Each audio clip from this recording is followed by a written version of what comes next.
Declaro aberta a sessão, a 18ª sessão, 16ª sessão presencial ordinária, submetendo inicialmente a ata da sessão anterior aos eminentes pares. Aprovada. Vamos lá, o primeiro processo de preferência foi adiado. Vamos para o 8º, que é o HC 080-4303-68-2023. Paciente Olavo Augusto Fontes Fonseca dos Santos, impetente Raul Guilherme Silva Costa, OAB 12936, impetado juiz de direito da primeira vara da comarca de Lago da Pedra. Incidência penal, artigo 312 do Código Penal, artigo 1º Decreto-Lei 201/1900, artigo 1º, parágrafo 1º, 2 da Lei 9.613 de 98, da relatoria do eminente desembargador Vicente de Castro. Como é de procedimento desta unidade jurisdicional, como o relatório já está à disposição de todos, a gente passa imediatamente para a sustentação oral. Mas eu já vi o voto do eminente desembargador Vicente é no sentido de conceder a ordem, e eu pergunto aos advogados se irão assim mesmo fazer sustentação oral ou dispenso a sustentação oral. Doutor Madeira. Oral, desembargador Ronaldo. Ainda que pontualmente, eu gostaria de fazê-la. Então, tem Vossa Excelência a palavra pelo prazo regimental. Excelentíssimo senhor presidente desta colenda segunda Câmara Criminal... Doutor Madeira, desculpe, primeiro o nome completo e OAB para fim de registro. José Carlos do Vale Madeira, OAB-MA 2867.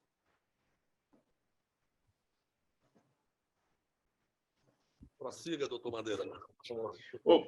Excelentíssimo senhor presidente dessa segunda Câmara Criminal do Tribunal de Justiça do Estado do Maranhão, desembargador Ronaldo Maciel, excelentíssimo senhor desembargador Vicente Castro, excelentíssimo senhor desembargador Gervásio Santos Júnior, doutora Regina Rocha, procuradora de Justiça. Eu retorno a essa sustentação oral, depois de uma longa caminhada, como sabem vossas excelências, por várias trincheiras da vida jurídica. Ministério Público, magistratura estadual, magistratura federal. Estive neste Tribunal de Justiça do Estado do Maranhão, ainda presencialmente, nesse tribunal que é uma pérola da arquitetura brasileira, levado para uma das suas tribunas, pelo meu querido mestre Pedro Leonel Pinto de Carvalho, que generosamente me deu a oportunidade de fazer a minha primeira sustentação oral, com 24 anos de idade, em defesa de outro professor querido, Nivaldo Guimarães Macieira. Era um mandado de segurança que discutia o tema administrativo junto ao Tribunal de Contas do Estado do Maranhão. E Pedro Leonel, com a sua generosidade, me fez essa deferência de me levar para a sustentação oral. Entre aquele período e agora, quando retorno, agora com essa via eletrônica, da magia da eletrônica, dos tempos do chat GPT, da inteligência artificial, das plataformas do Zoom e do Google Meet, eu retorno aqui à presença de Vossas Excelências nesta manhã, distante de Vossas Excelências, paradoxalmente tão perto, para trazer ao julgamento a apreciação de Vossas Excelências, o habeas corpus em que discutimos, apresentamos ter havido, não ter havido, melhor dizendo, justa causa para a instauração de uma ação penal. Como sabem Vossas Excelências, a justa causa na ação penal ela precisa estar estruturada com provas, indício de autoria e materialidade do crime. E há também a necessidade daqueles elementos estruturantes que estão contidos no artigo 395, senhores desembargadores, senhora procuradora. Nós sustentamos a ausência de tipicidade para o caso concreto. A conduta que ele teria na condição de filho, os valores, salário do prefeito e recebido estes recursos em sua conta. O Ministério Público assinala basicamente o seguinte, como está em memorial apresentado a Vossa Excelência. embora não ocupasse nenhum cargo na administração municipal de Lago do Junco. Teve creditado em sua conta bancária os salários relativos ao cargo de prefeito ocupado por seu pai. Esses são os fatos apresentados na denúncia e que deram ensejo à denúncia e imputação ao paciente. O paciente, então, foi acusado ou teve imputado contra si os seguintes crimes: peculato, artigo 312 do Código Penal, crime de responsabilidade, decreto-lei 201 de 1967, e lavagem de dinheiro, artigo 1º, lei 9.613 de 1998. Diante dos fatos apresentados, o que aparece em grande destaque, senhores desembargadores e senhora procuradora, é que verdadeiramente o paciente não era sequer servidor público do município de Lago do Junco. Era filho do prefeito à época, Osmar dos Santos, e recebeu estes recursos em sua conta. Diante disso, indagar-se-ia: este recebimento de salário configuraria o crime de peculato? Artigo 312? Verdadeiramente não, porque o tipo penal, como sabem vossas excelências, que nada mais é do que a descrição abstrata contida na norma penal incriminadora do comportamento do agente que seja capaz de violar a ordem jurídica. Isto não se deu em relação ao crime de peculato. Peculato: apropriar-se o funcionário público de dinheiro ou valor ou qualquer bem móvel. O paciente sequer era servidor público e assim o diz o Ministério Público Estadual na sua denúncia. Demais disso, este dinheiro não era claramente dinheiro público, era dinheiro destinado à remuneração do prefeito. E o prefeito, recebendo esse dinheiro, portanto, de origem lícita, o seu próprio salário, transferiu o dinheiro para o seu filho. O Ministério Público diz que esse dinheiro permanecia na conta do filho, ora paciente, o que significa dizer que sequer havia, por assim dizer, esse fenômeno perverso que se discute hoje, a tal da rachadinha. O dinheiro ficava retido em sua conta. E por que isso se deu, senhores desembargadores, senhora procuradora?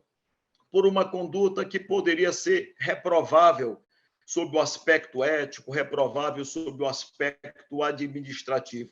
Aquela época, o prefeito de Lago do Junco, genitor do paciente, enfrentava demandas judiciais. E ele, com receio de ter esse dinheiro de salário objeto de uma constrição judicial, de uma penhora, por exemplo, louvou-se dessa estratégia de repassar o dinheiro, depositar o dinheiro na conta do próprio filho. A conduta era censurável, ao meu ver, sob o aspecto administrativo, sob o aspecto ético, mas não configuraria o crime de peculato do artigo 312 do Código Penal. Crime de responsabilidade, decreto-lei 201/67, também um dos crimes imputados ao paciente. O crime de responsabilidade, lá do artigo 1º desse decreto tão antigo, de 201/67, diz que são crimes de responsabilidade praticados pelos prefeitos municipais aquele de apropriar-se de bens ou rendas públicas. O recurso, o dinheiro, não era de ordem pública, era dinheiro do prefeito, salário, verba essencialmente alimentar. E, finalmente, o terceiro crime imputado ao paciente, lavagem de dinheiro, artigo 1º da Lei 9.613 de 1998, ocultar ou dissimular a natureza, origem, localização, disposição, movimentação de propriedade, de bens, direitos ou valores provenientes, direto ou indiretamente, da infração penal. Este crime de lavagem de dinheiro, como sabem vossas excelências, ele supõe um crime pré-existente, o que verdadeiramente não ocorria, não havia uma origem ilícita. O recurso era recurso de salário, verbo essencialmente alimentar, ou seja, não haveria o que se falar em ocultação ou dissimulação quanto à natureza ou origem dos valores recebidos. Os valores eram valores lícitos, recebidos, portanto, por decorrência da remuneração do prefeito municipal. Então, diante disso, senhores desembargadores, senhora procuradora e já me louvando aqui nessa na natural celeridade ante o voto já antecipado por Sua Excelência, o desembargador Ronaldo Maciel, do relator, que acolhe o habeas corpus, eu pondero a Vossas Excelências, reiterando o que disse aqui, o que está contido em nosso memorial. Não há justa causa para a instauração da ação penal. Vossas Excelências bem o sabem, que o trancamento de uma ação penal é uma medida excepcionalista, quase excepcionalíssima, quase anômala, atípica, porque verdadeiramente, diante da garantia jurídico-constitucional do direito de ação, o que se pretende é que haja o pronunciamento do Estado sobre a questão de mérito, solucionando, portanto, o conflito. Um processo que se extingue anomalamente, sem o exame da questão de mérito, ele não deixa de ser uma anomalia dentro do ordenamento jurídico brasileiro. De sorte que, quando se busca, através da medida de habeas corpus, e nós apontamos que o habeas corpus é a medida cabível, precisamente pela situação excepcional do caso, verdadeiramente se busca uma situação, como eu disse, excepcional. E é neste plano da excepcionalidade que a defesa, senhores desembargadores, senhora procuradora, clama a Vossas Excelências humildemente que conheçam do presente habeas corpus e concedam a ordem e determine o trancamento da ação penal 0800 3053 14 2022 810 de 0039, em trâmite na primeira vara da comarca de Lago da Pedra, por ausência de tipicidade e consequente ausência de justa causa na imputação apontada em desfavor do paciente Olavo Augusto Fontes Fonseca dos Santos. São esses os nossos fundamentos e agradeço a generosidade de Vossas Excelências em ter nos ouvido por esse tempo. Muito obrigado, senhor presidente. Agradeço a Vossa Excelência. Doutora Regina, o Ministério Público mantém o parecer no sentido Eu de confirmo o conhecimento e parecer. delegação? Confirmo o parecer ministerial, que é de doutor Joaquim Henrique de Carvalho Lobato, pela denegação. Agradeço Vossa Excelência. Com a palavra, o eminente desembargador relator. Senhor presidente, eu só quero registrar aqui a minha alegria em rever o doutor Zé Carlos Madeira. Nós que trabalhamos em comarcas vizinhas, eu era juiz de Balsas e ele de Riachão. Pois bem, senhor presidente, eu estou concedendo a ordem, e se Vossa Excelência e o desembargador Gervásio permitirem, eu lerei apenas a emenda do voto. Ok. Então, habeas corpus, peculato, apropriação de bens ou rendas públicas, lavagem de dinheiro, trancamento da ação penal, atipicidade da conduta, constatação, ausência de justa causa, constrangimento ilegal evidenciado, ordem parcialmente concedida. No processo penal, o réu se defende dos fatos narrados na inicial acusatória e não da tipificação legal a ele aplicada, sendo facultado ao magistrado, sem modificar a descrição do fato contido na denúncia ou queixa, atribuir-lhe a definição jurídica diversa, ainda que, em consequência, tenha que aplicar a pena mais grave. Artigo 382 do CPP. O trancamento da ação penal em sede de habeas corpus constitui medida excepcional, somente admitida quando provada inequivocamente, sem a necessidade de exame valorativo do conjunto fático-probatório, a atipicidade da conduta, a extinção da punibilidade ou ainda a ausência de indícios de autoria ou de materialidade do delito. Na espécie, pelo que se observa da narrativa fática descrita na denúncia, o ato praticado, em tese, pelo paciente de receber em conta bancária pessoal os subsídios mensais de seu genitor, referentes ao mandato de prefeito municipal, com a anuência deste no período de 2013 a 2019, não se enquadra em quaisquer dos tipos penais a ele imputados: peculato, apropriação de débito ou rendas públicas, apropriação de bens ou rendas públicas, ou desvio deles em proveito próprio ou alheio e lavagem de dinheiro. Constatada a manifesta atipicidade da conduta na esfera criminal, sem a necessidade de análise valorativa de provas, o trancamento da ação penal em relação ao ora paciente é medida que se impõe por ausência de justa causa. concedida a ordem para determinar o trancamento da ação penal número tal, tem tramitação na primeira vara da comarca de Lago da Pedra, exclusivamente em relação ao paciente. É como voto, senhor presidente. Agradeço, Vossa Excelência. Como voto, eminente desembargador Gervásio. Eu, em primeiro lugar, eu queria render as minhas homenagens ao doutor Madeira, foi nosso colega na magistratura estadual, depois honrou a magistratura federal. Sim, não poderia deixar de, antes de votar, ressaltar o comportamento ético e brilhante que sempre teve à frente da magistratura. Em segundo lugar, eu acompanho o relator, fazendo o registro de que tive a oportunidade de examinar rapidamente o processo, é bem verdade, mas o que eu vejo aí é uma conduta imoral do prefeito. Parece que o prefeito deveria ter dívidas e pender sobre esse prefeito ordem de bloqueio judicial e, como forma de se furtar esse bloqueio judicial, provavelmente direcionando os seus rendimentos, o seu salário para o seu filho. Do ponto de vista criminal, né, como bem colocou o relator, da própria emenda e no voto lançado nos autos, no sentido de que, efetivamente, não há peculato porque o filho não era servidor público. Também não exercia o mandato de prefeito. E também não se pode dizer que havia o crime de lavagem de dinheiro, porque o crime de lavagem de dinheiro, né, salvo o melhor juízo, e aí me rendo aos criminalistas, necessita que haja um crime anterior. Então, eu estou acompanhando integralmente o relator. Agradeço, Vossa Excelência. Também rendo homenagem ao grande Madeira, foi um juiz exemplar, tanto na esfera estadual como federal, e hoje impunha com galhardia essa beca de advogado. É uma honra muito grande tê-lo aqui na nossa Câmara Criminal. Eu tive também a oportunidade de ler o processo, ler a denúncia, e chego à conclusão inelutável de que, efetivamente, há plausibilidade da ocorrência de alguns crimes, mas não praticados pelo paciente.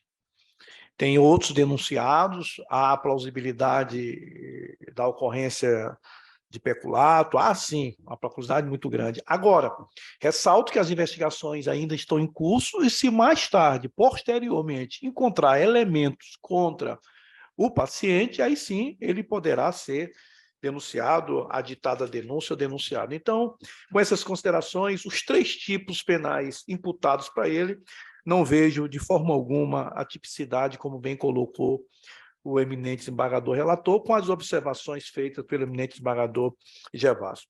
Então, com essas considerações, eu também acompanho o voto do eminente desembargador relator. Proclamando o resultado, a segunda Câmara Criminal, por unanimidade, nos termos do voto do desembargador relator, conheceu e concedeu a ordem para trancar a ação penal exclusivamente com relação ao paciente, em desacordo com o parecer da Procuradoria de Justiça. Eu agradeço ao eminente advogado, doutor Madeira, desejando um bom dia e um ótimo final de semana. Senhor presidente, Pois não? O meu voto aqui, no sentido da concessão parcial, é porque é pedido também a expedição de salvo-conduto. Por isso é que Sim, sim. Eu entendi. Concedo apenas parcialmente. Tá, tá bom. Então, passamos para o próximo. Qual é o próximo, Denise? Vamos.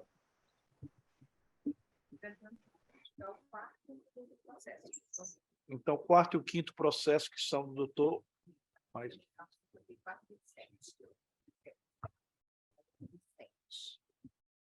Então, anunciando o próximo processo da pauta.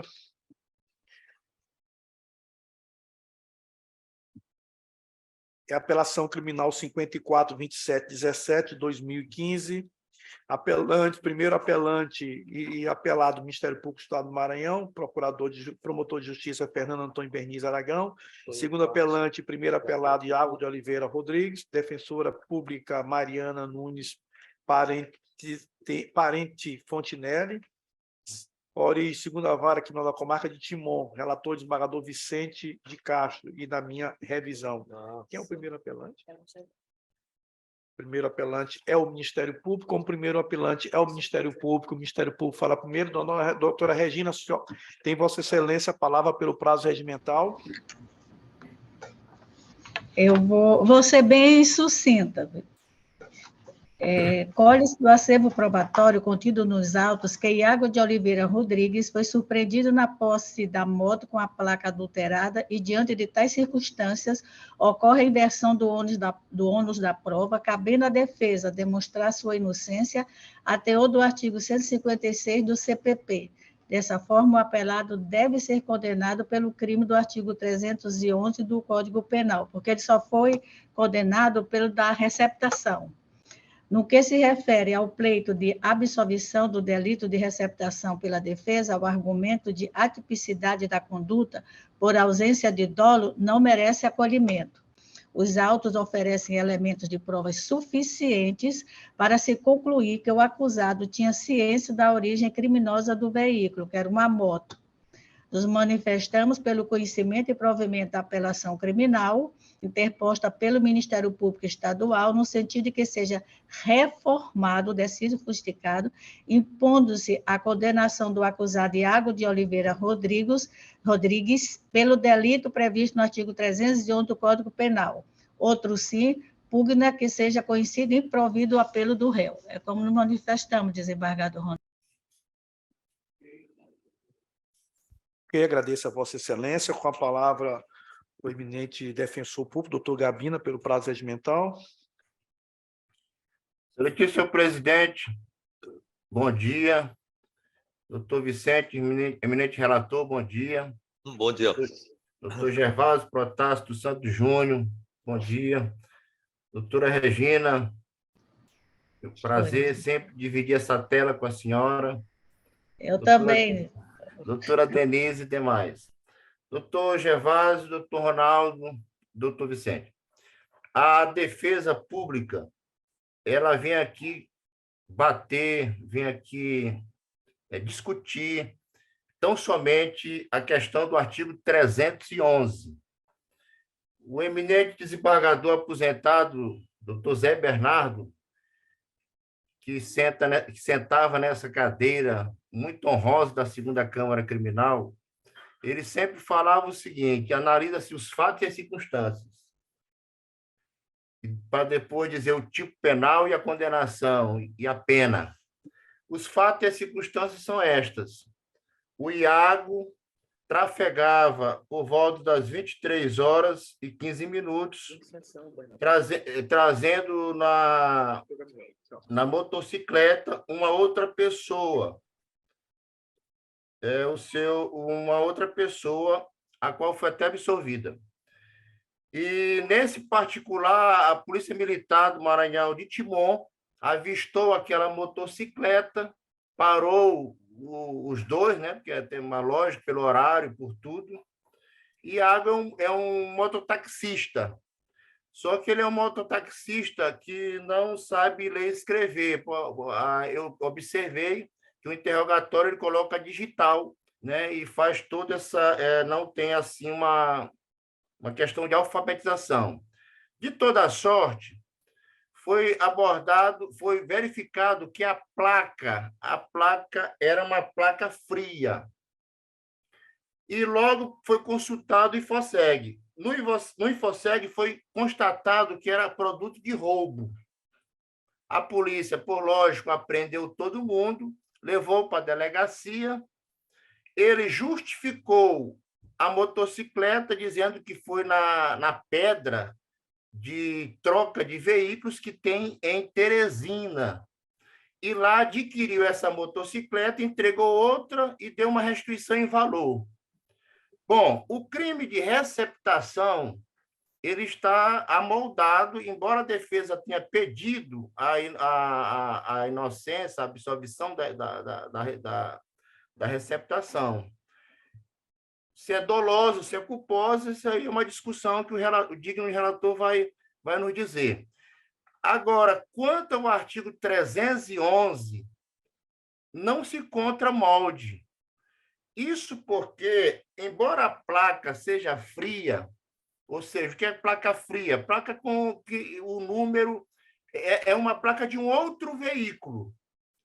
Não é nem aquela questão do adesivo. Por exemplo, a placa é legal, só que ele coloca um adesivo para botar de um J, botar um U, ou de um U colocar um J, ou fazer uma outra letra. Ali é para fuga de assalto, é para efeito de adulteração. Aqui não, aqui é uma placa totalmente diferente.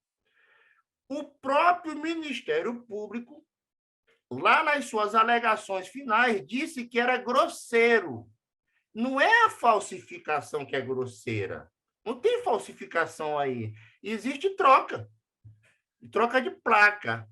Bom, o que eu quero tratar é o seguinte: o artigo 311, antes da reforma, diz assim: adulterar, remarcar número de chassis ou qualquer outro sinal identificador do veículo, de seu componente ou equipamento.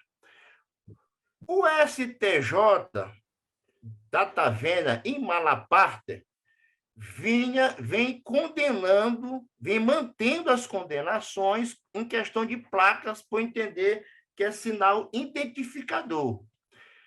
Só que a defesa, que não se cansa nunca, começou a bater e dizer, tudo bem, adulterar a placa, vai. Agora, quem comprova a adulteração? Nesse caso aqui, o juiz de base disse o seguinte, a autoria é incerta. Não tem como dizer que foi ele que adulterou. Ele transportava a motocicleta. Aí é que entra a questão de hoje, que em 2023 houve uma mudança na legislação.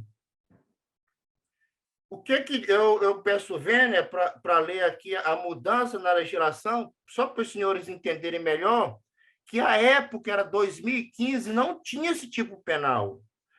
Em 2011, em 2023, houve o acréscimo seguinte: adulterar, remarcar ou suprimir chassi, motor, placa de identificação, e diz mais no parágrafo 3º, diz mais no parágrafo 3º do artigo 311, que é a nova lei.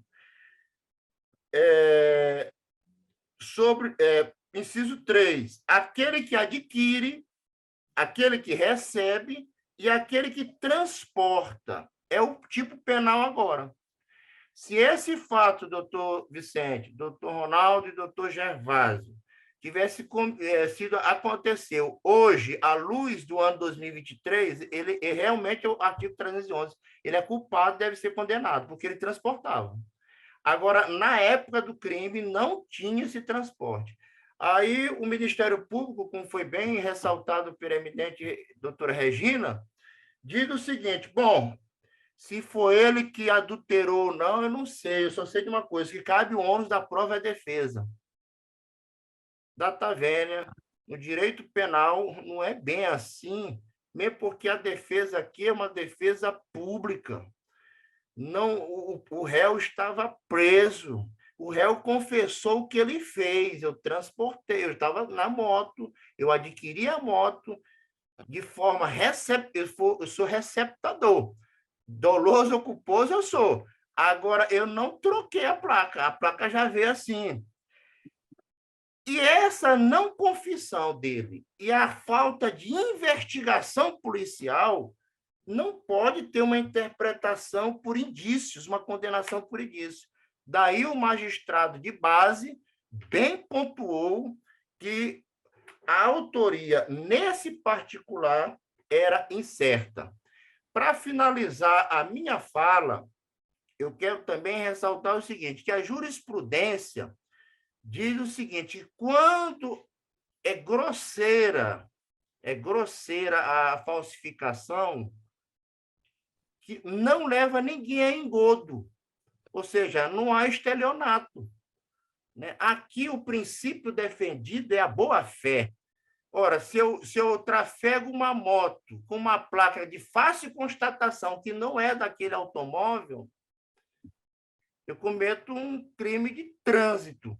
Agora, um delito penal, só agora em 2023, com o acréscimo do transportar, do conduzir placas fria, placa plágio, adulterada.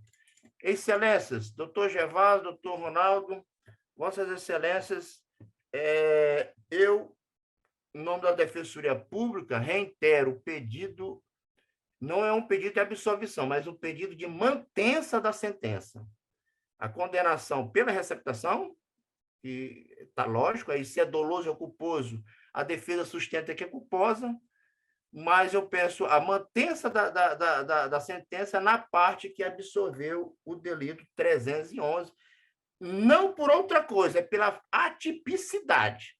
Não há tipo penal, a não ser agora, em 2023. Se não houvesse necessidade, o Major Olímpio, que foi o relator do projeto que incluiu esses artigos, não faria um projeto de lei para incluir. Então, essa questão sempre foi tormentosa. Ela não é uma questão pacífica. E com esta fala, eu encerro a minha palavra. Agradeço a Vossa Excelência. Como se manifesta o Ministério Público em relação ao apelo da Defensoria Pública no que diz respeito à condenação pelo crime de receptação? Mantém o parecer no sentido de conhecimento e improvimento do recurso? Mantenho, desembargador. Agradeço a Vossa Excelência. A palavra, o desembargador relator. Pois não, senhor presidente, por reunirem os requisitos legais de admissibilidade, eu estou conhecendo de ambos os recursos.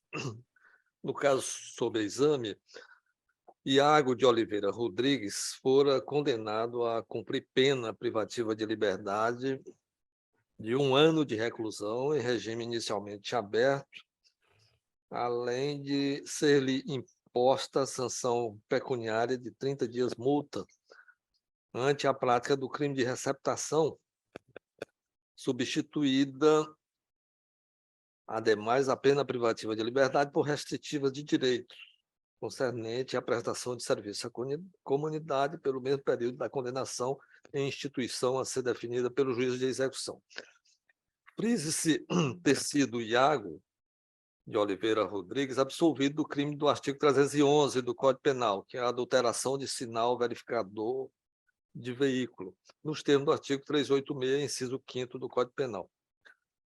Conforme relatado, a acusação pretende, através do recurso ora manejado, a reforma da sentença absolutória, aduzindo haver provas suficientes nos autos de ser o acusado autor do crime do artigo 311, que é a mencionada adulteração de sinal verificador de veículo.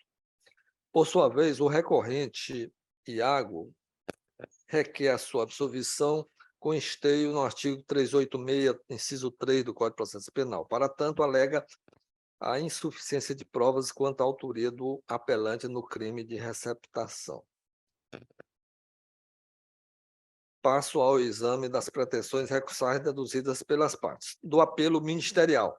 O efeito é disso que, em sede de processo criminal, o magistrado somente poderá decidir pela condenação do réu quando respaldado em elementos de convicção que lhe proporcionem absoluta certeza acerca da materialidade e da autoria delitiva, não sendo suficiente, para tanto, a suspeita ou mesmo a alta probabilidade da prática do crime por um determinado indivíduo. Pensar de forma diferente, em matéria atinente ao direito penal, seria transformar o princípio do livre convencimento motivado, que rege a liberdade de julgamento dos magistrados, em verdadeiro arbítrio passível, por essa razão, de excessos e injustiças. Não é por outra razão que o Superior Tribunal de Justiça tem consignado que, aspas, uma vez que não foi produzida nenhuma prova em juízo que autorize a condenação, mas apenas indícios e suposições da prática de crime, imperiosa a absolvição do recorrente em homenagem ao consagrado princípio de direito penal, segundo o qual a dúvida resolve-se em favor do réu. Fecho aspas, agravo regimental, no Aresp 127, 616, 65, São Paulo, relator ministro Ribeiro Dantas, quinta turma, julgado em 7 de fevereiro de 2019.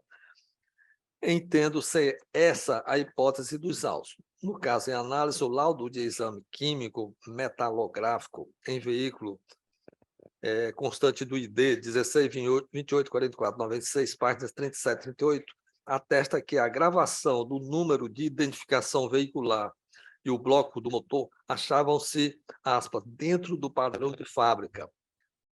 Por fim, anotam os peritos que os dados pertencem à placa OUB 17.151 PI com ocorrência de roubo, furto. Por meio da sentença objetada, Iago de Oliveira Rodrigues restou absolvido na acusação de adulteração de sinal verificador de veículo. Artigo 311 do Código Penal, diante da ausência de provas de ter ele praticado o ilícito penal em referência. Em seu interrogatório, o acusado declara perante a autoridade judicial que, aspas, era proprietário de uma motocicleta, mais antiga que esta, e no intuito de melhorar seu transporte, uma vez que laborava como mototaxista, a adquiriu na Pedra, em Teresina, Piauí, local onde comumente se comercializam veículos automotores, não tendo conhecimento prévio de que se tratava de produto de roubo, acrescendo ainda que a sua motocicleta acrescendo ainda a sua motocicleta o valor de R$ 1.500. Isso aqui está no ID 16284502 e 16284503. Relata o acusado, ademais, que desconhecia a procedência do veículo. Interpelado pelo promotor de justiça, respondeu que estava fazendo uma corrida na hora da abordagem, momento em que tomou ciência das irregularidades da documentação do veículo, uma vez que é analfabeto e não sabe ler. Nessas circunstâncias, o magistrado sentenciante consigna, aspas, a materialidade desses delitos revela-se inconteste e exame de identificação veicular, os quais comprovam que se tratava de um veículo de placa fria. Entretanto, a autoria é incerta. Frise-se que nenhuma prova acostada ou testemunhas declararam que Iago de Oliveira Rodrigues tenha sido responsável pela adulteração do chassis ou a falsificação do documento, o que nos leva à dúvida se, de fato, o réu é autor destas ações delituosas, ficando tudo no plano meramente indiciário. E, em caso de dúvida, em respeito ao princípio do indúbio pro réu, o caminho deve ser a absolvição. Fecho aspas, aqui está no ID 16, 28, 44, 96, páginas 135, 136. A bem de ver, não assiste razão ao órgão ministerial apelante, porque ausentes provas da autoria delitiva do recorrido em relação ao crime de adulteração de sinal verificador do veículo. Improcedente desse modo o pleito condenatório, uma vez que, embora apreendido sob a posse do recorrido, veículo com sinal verificador adulterado, as provas dos autos demonstram que não foi o réu o autor do delito sob exame. Anoto ainda que indícios, mesmo que veementes, não bastam à prolação do decreto condenatório, sendo necessária a tal desiderato a certeza da responsabilidade penal, conforme preconiza o princípio indúbio pro réu. Destarte, sem maiores digressões, há de ser mantida a sentença absolutória com fulcro no artigo 386, inciso 5º do Código de Processo Penal, em homenagem ao princípio indúbio pro réu. Do apelo de Iago de Oliveira Rodrigues. Sem embargos, adianto, entretanto, que os elementos de informação constantes do inquérito policial e as provas produzidas durante a fase judicial, devidamente submetidas ao crivo do contraditório e da ampla defesa, são firmes a sustentar, em desfavor do apelante, a imputação do crime de receptação tipificado no artigo 180 do Código Penal. Como sabido, o crime de receptação pressupõe um delito anterior que, no caso, consistiu na subtração, roubo de uma motocicleta marca Honda, modelo CG Titan 150-2008, placa NSE 5896 Pará, mencionada na denúncia. O crime anterior e a origem ilícita do bem receptado ficaram comprovados no ID 16, 28, 44, 96, páginas 30, 31 e página 35, 36. Assim, encontrado o bem, produto de conduta ilícita na posse do réu, é ônus deste a comprovação da origem lícita daquele. Nesse sentido, está posta a jurisprudência pátria, aspas, outrossim, na esteira da orientação jurisprudencial desta Corte, quando há a apreensão do bem resultante de crime na posse do agente, é ônus do imputado comprovar a origem lícita do produto ou que sua conduta ocorreu de forma culposa. Isto não implica inversão do ônus da prova, ofensa ao princípio da presunção de inocência ou negativa do direito ao silêncio, mas decorre da aplicação do artigo 156 do Código de Processo Penal, segundo o qual a prova da alegação compete a quem fizer. Precedentes. Fecho aspas, STJ, agravo regimental no ARESP 12.39066, Rio Grande do Sul, relator ministro Antônio Saldanha Palheiro, sexta turma, julgada em 20 de abril de 2021. Bom, prossigo.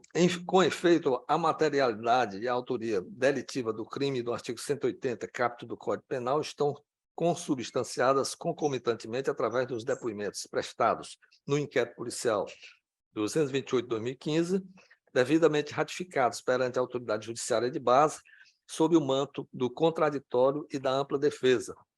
No auto de apreensão, de apresentação e apreensão ID 16, 28, 44, 96, página 13, e no laudo pericial ID 16, 28, 44, 96, página 37, 38. Além do próprio interrogatório do acusado recorrente, realizado na fase judicial, em que confessa que foi surpreendido na direção da motocicleta, porém alega que desconhecia a origem do veículo. Cumpre observar que a testemunha David Anderson Costa Oliveira, ID 16, 28, 45, 05, policial militar que participou da diligência que culminou na prisão em flagrante do apelante, afirmou que o acusado estava conduzindo o veículo no momento da abordagem e outro indivíduo estava na garupa da motocicleta. Acrescenta o agente público em suas declarações que, ao consultar sobre a documentação do veículo, foi constatado que se tratava de uma motocicleta objeto de crime de roubo. O apelante, por sua vez, em seu interrogatório, ID 16, 28, 45, 02 e 16, 28, 45, 03, admitiu que estava na condução do veículo, mas alegou que desconhecia se tratar de produto de crime. Afirmou que era proprietário de uma motocicleta mais antiga do que esta, e no intuito de melhorar seu transporte, uma vez que elaborava como mototaxista, a adquiriu na Pedra, em Teresina, Piauí, local onde comumente se comercializam veículos automotores, não tendo conhecimento prévio de que se tratava de um produto de roubo, acrescentando ainda a sua motocicleta o valor de R$ 1.500. Como se vê, o arcabouço probatório reunido nos autos é firme em apontar para a efetiva autoria de Iago de Oliveira Rodrigues do crime de receptação descrito na inicial acusatória, mesmo porque é inconteste que o réu foi preso em flagrante quando conduziu o veículo produto de crime. Reitero que, no crime de receptação, o dolo é aferido pelas circunstâncias fáticas do evento criminoso, que demonstram o elemento subjetivo do tipo. E apreendido o bem de origem ilícita na posse do acusado, compete a ele apresentar provas de que desconhecia tal situação nos termos do já citado artigo 156 do Código de Processo Penal, o que não ocorreu na hipótese dos autos. Assim, uma vez demonstradas, mediante provas submetidas ao crivo do contraditório e da ampla defesa, a materialidade e a autoria do crime de receptação, a manutenção da condenação do apelante à medida que se impõe, não havendo que se falar em absolvição. No pertinente à dosimetria da pena, em que pese não tenha sido objeto das razões recursais, entendo ser possível sua reanálise de ofício diante do efeito devolutivo da apelação interposta pelo réu. No entanto, adianto ser escorreito o cálculo penal realizado no édito condenatório. Com efeito, o magistrado sentenciante fixar a pena base do crime de receptação, no mínimo legal, de 1 ano de reclusão, não considerando desfavorável ao acusado nenhuma das circunstâncias judiciais do artigo 59 do Código Penal, a qual tornou definitiva em 1 ano de reclusão e 30 dias multas. Observo, por fim, que o regime aberto fixado na sentença é compatível com a pena aplicada nos termos do artigo 33, parágrafo 2º, letra C do Código Penal. Adequadamente, substituiu a pena privativa de liberdade por restritiva de direito nos termos do artigo 44 e 46 do Código Penal, concernente à prestação de serviços à comunidade pelo mesmo período da condenação, em instituição a ser definida pelo juiz de execução. Ante o exposto, e de acordo, em parte, com o parecer da douta Procuradoria de Justiça, conheço dos recursos aos quais, porém, nego o provimento, mantendo a sentença recorrida em toda a sua interesse. Como voto, senhor presidente? Agradeço a Vossa Excelência. Como revisor, eu também adianto que eu estou acompanhando inteiramente Vossa Excelência, indiscutivelmente com relação ao primeiro apelo, o apelo do Ministério Público que diz respeito à adulteração de sinal, indiscutivelmente a prova da materialidade, mas não há os elementos probatórios trazidos aos autos, não os dá com a clareza solar que tenha sido efetivamente o apelante, o autor do delito, de forma que eu acompanhe, com relação ao delito de receptação objeto de recurso da Defensoria Pública, também acompanho Vossa Excelência, porque o ônus da prova, neste caso, deveria se inverter. Embora ficando aqui acolá uma dúvida sobre se seria receptação dolosa ou receptação culposa, o que não estaria muitos prejuízos, porque a consequência jurídica seria a mesma, a substituição da pena, como Vossa Excelência está fazendo. Então, eu acompanho as inteiras, Vossa Excelência. Como voto, eminente desembargador Gervásio? Presidente, eu estou acompanhando integralmente o relator. Agradeço também a Vossa Excelência, proclamando o resultado. A segunda Câmara Criminal, por unanimidade e nos termos do voto do desembargador relator, conheceu de ambos recursos, mas negou-lhes provimento, de acordo em parte com o parecer da Procuradoria de Justiça. Agradeço ao doutor Gabina. Tem mais algum processo? Oi, doutor Gabina. Tem, né? Então vamos dar preferência para o doutor Gabina. Qual é o próximo? O quinto da pauta. Obrigado. Então, o quinto processo da pauta também é da relatoria do eminente desembargador Vicente. Deixa eu postar aqui para aqui. É o quinto. É a apelação 363-91-2017-810.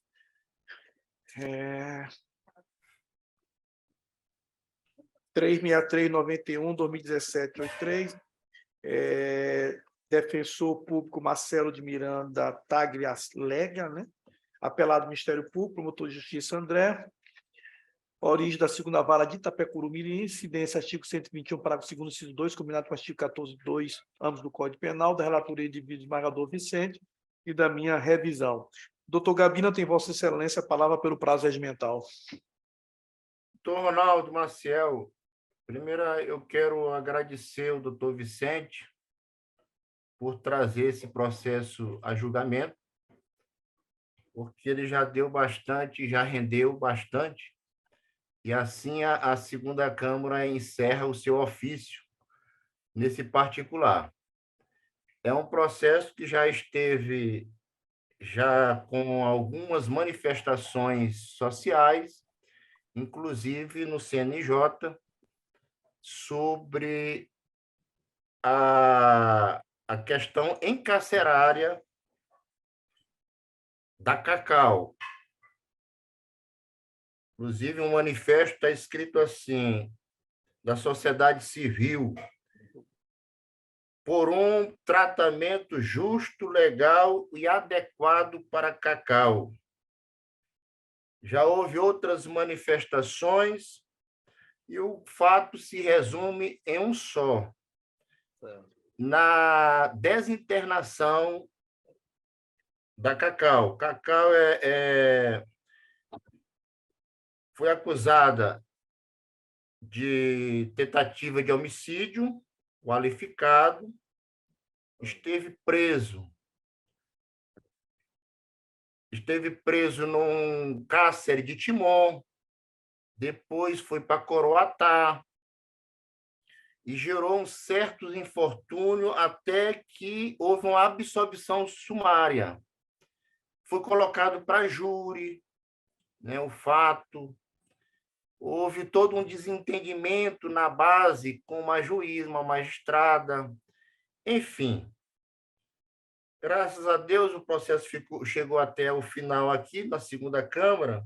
Eu atravessei petições pedindo que fosse dado o direito à prisão domiciliar, uma vez que não tinha uma execução definitiva. O eminente desembargador relator não acatou meu pedido, mas, todavia, emitiu uma execução provisória para desinstalar do cárcere comum para o cárcere, para o Hospital Nina Rodrigues. Nós sabemos que hoje tem não é um lobby, é uma resolução do CNJ para fechar ou diminuir, né, a questão da internação, né?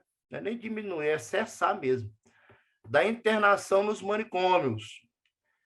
Médicos relatam de um lado, de outro, uns contra, os outros a favor, enfim.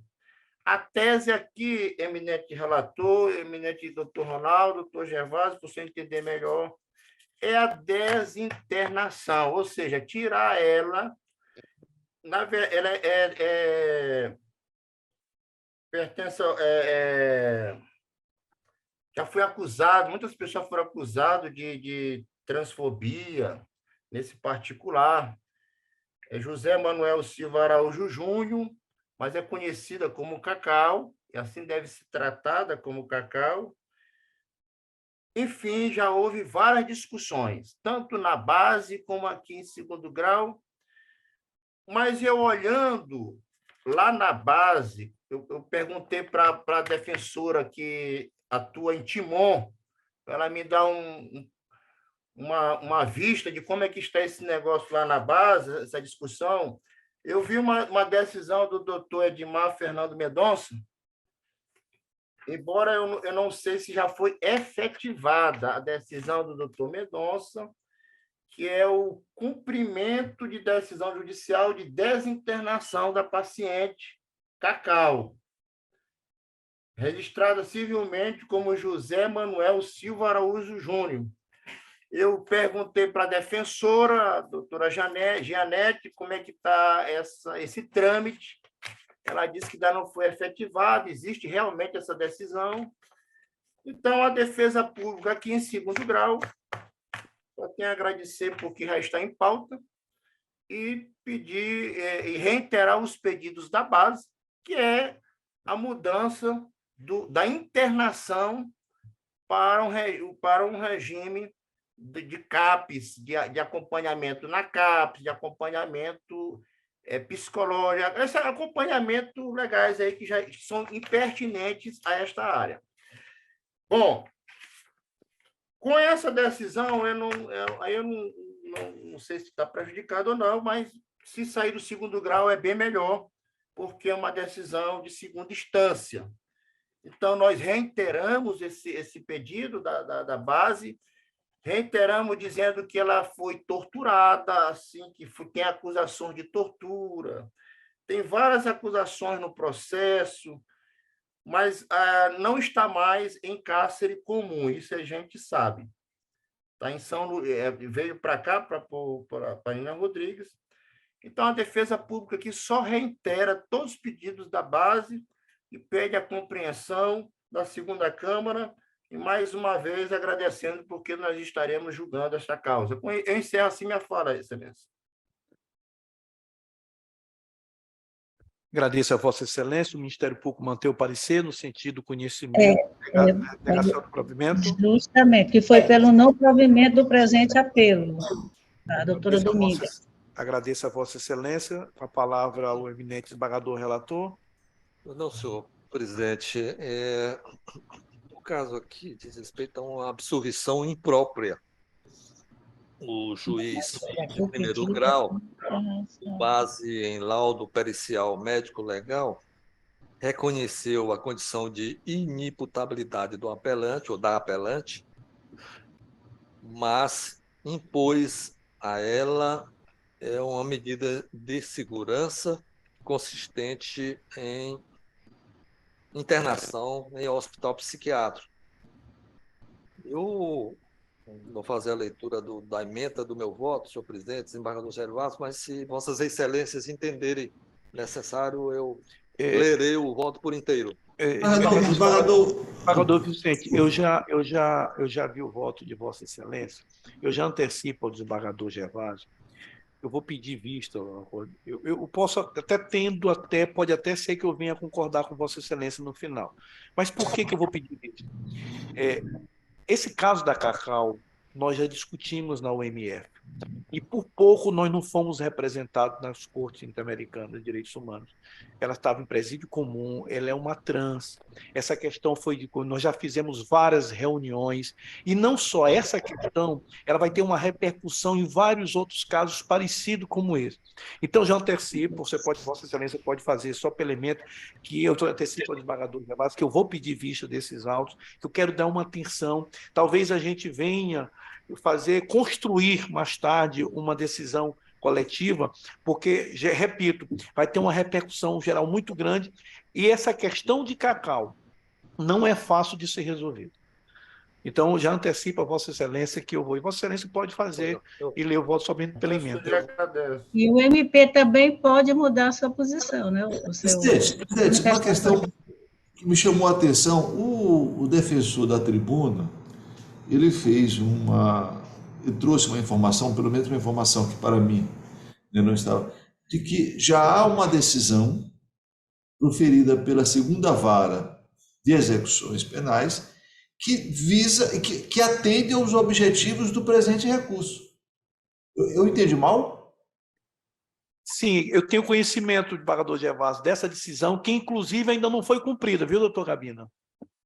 A decisão do Fernando Mendonça ainda não foi cumprida. Não. Aí é uma outra questão, mas qual é a minha colocação? Se eventualmente, e aí é uma questão processual, se eventualmente a pretensão recursal ela já foi alcançada em razão da decisão do juiz da execução, me parece que aqui, né, o recurso, se foi isso que eu entendi, o recurso em si estaria, do ponto de vista processual, prejudicado. Isso não está nos autos, senador Gervásio. Agora é uma decisão de segunda instância, bom. Essa decisão de Fernando realmente não está nos autos, foi só uma informação do doutor Gabina. Eu tenho conhecimento por causa da UMF. E que não foi só por caso de Cacau, não. Foi todos os casos e que estejam na situação do Cacau.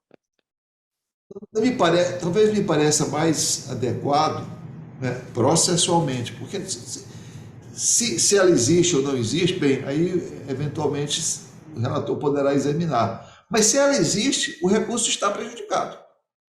Por isso que eu pedi vista, desembargador Gervásio, que aí na próxima a gente vai ver se tem essa decisão, como é que está, traz para os autos, que a gente poderia. Você só pode pedir, regimentalmente, só pode pedir vista se ele proferir o voto. Pois é, mas ele já proferiu, né?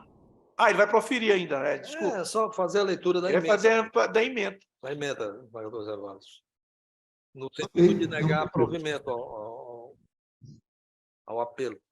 Então, apelação criminal, homicídio qualificado por motivo torpe na forma tentada, tribunal do júri, absolvição imprópria, imputabilidade, medida de segurança, aplicabilidade, pleito de substituição da medida de internação por tratamento ambulatorial, improcedência, desprovimento, segundo inteligência do artigo 97 do Código Penal, sendo o agente inimputável, o juiz determinará a sua internação, podendo a autoridade judicial submeter o denunciado a tratamento ambulatorial, caso o fato previsto como crime for punível com detenção. Segundo o precedente do Supremo Tribunal Federal, nos termos do artigo 182 do Código de Processo Penal, a existência de laudo médico pericial, elaborado antes da prolação da sentença absolutória imprópria, o qual concluiu pela possibilidade de tratamento ambulatorial da paciente, não vincula a conclusão do juiz, que pode aceitá-lo ou rejeitá-lo,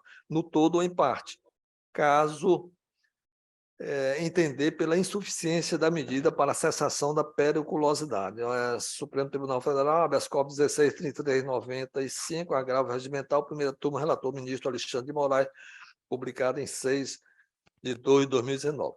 A substituição da medida de segurança de internação por tratamento ambulatorial fora do sistema prisional é manifestamente inadequada à hipótese dos autos, considerando a gravidade em concreto do fato típico sob exame, além de constatada a periculosidade da agente diante dos recorrentes episódios de agressividade registrados nos autos e por ter a ré declinado perante a autoridade judicial que não necessita de tratamento psiquiátrico, sendo obrigada a ingerir a medicação ministrada na unidade prisional. Apelação desprovida de acordo com o parecer do Ministério Público. É o meu voto, senhor presidente. Então, agradeço a Vossa Excelência e, como eu já tenho antecipado, eu vou pedir vista dos autos. Como revisor. Eu vou aguardar o pedido de vistas de Vossa Excelência, né? Mas já rogo a Vossa Excelência que faça o exame dessa questão a respeito da eventual prejudicialidade da questão, do recurso. O farei, desembargador. Então, agradeço ao doutor Gabina.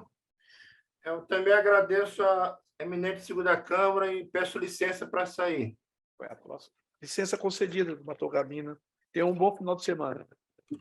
Qual é o próximo agora? Até mais, doutora Regina.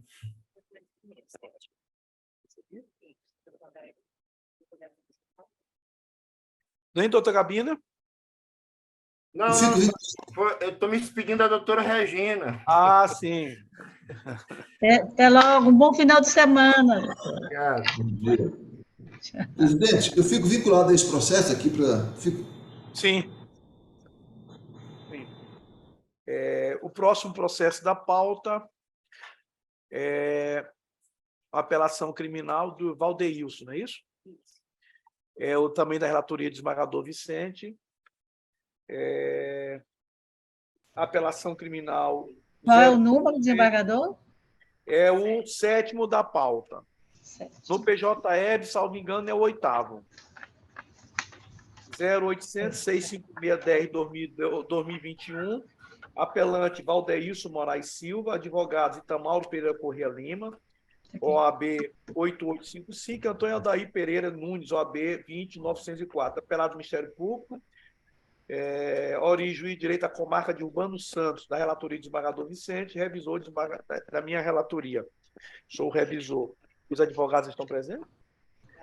Doutor Aldair, tem Vossa Excelência a palavra pelo prazo regimental, devendo, de início, declinar nome e OAB para fim de registro.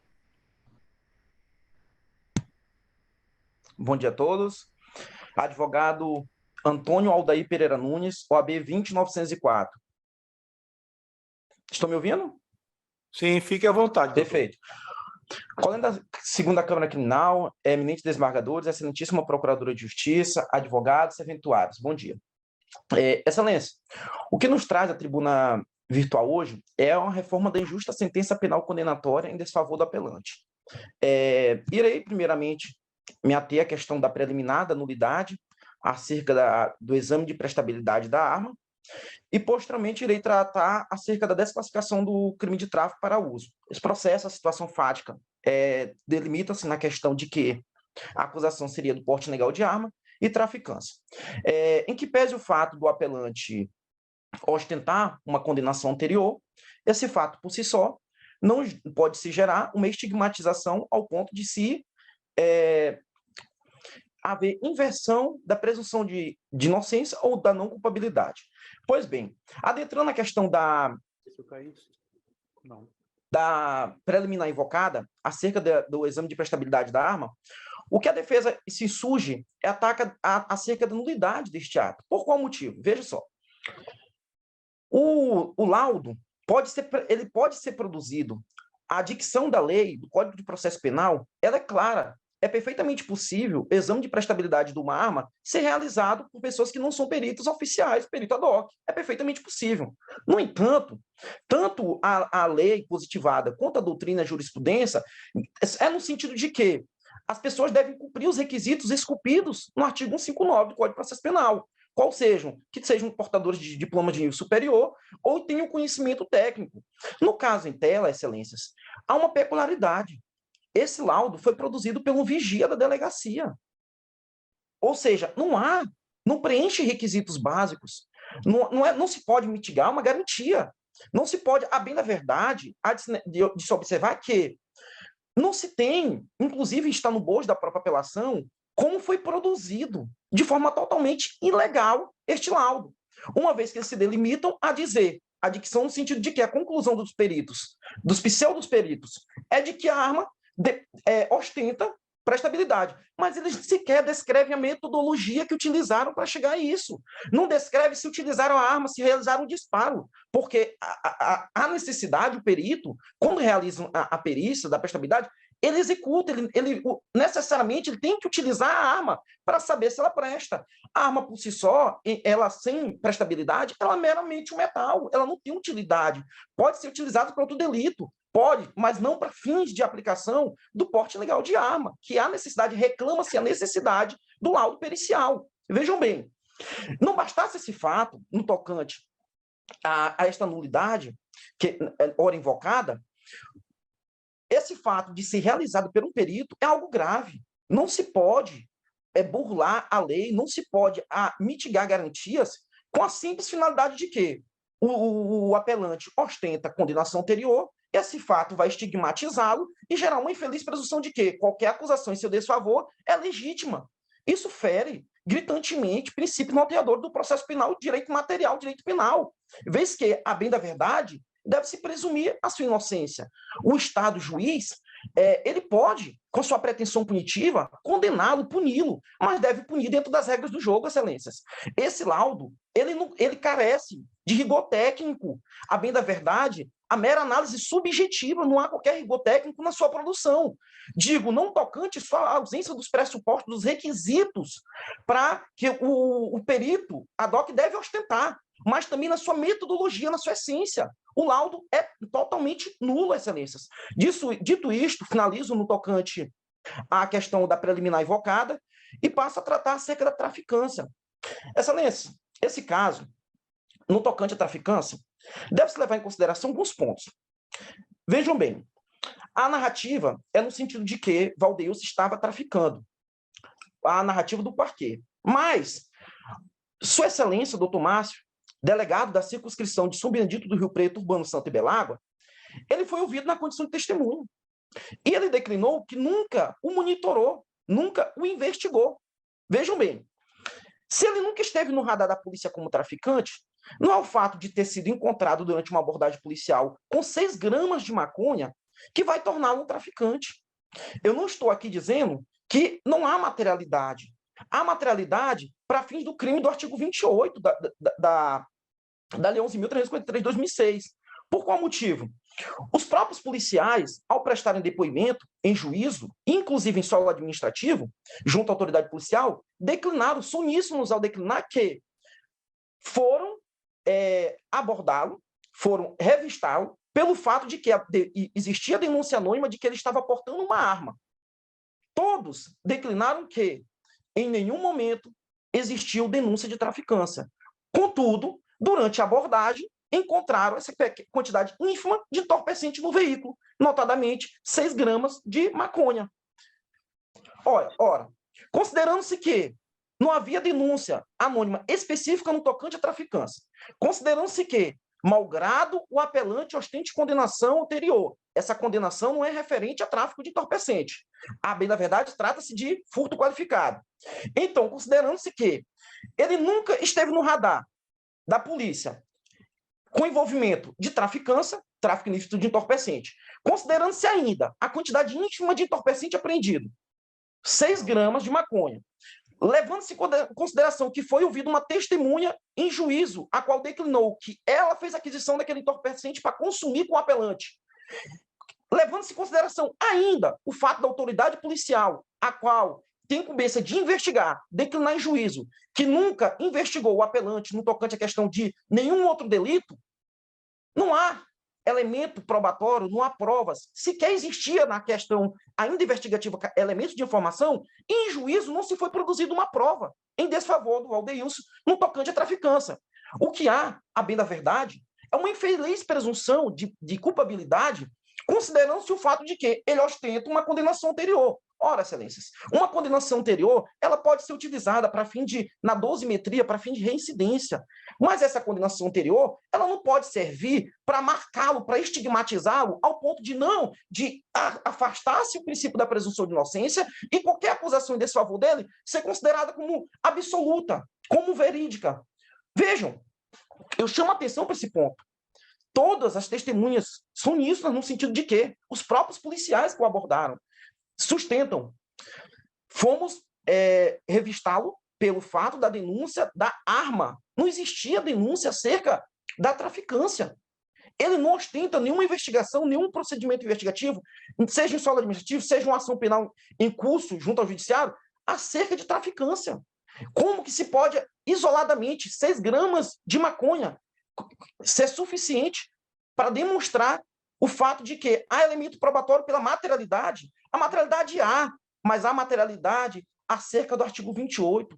Esse caso é um caso claro, excelência, do caso que deve ser desclassificado do crime de tráfico para uso, para consumo do artigo 28 da Lei de Drogas.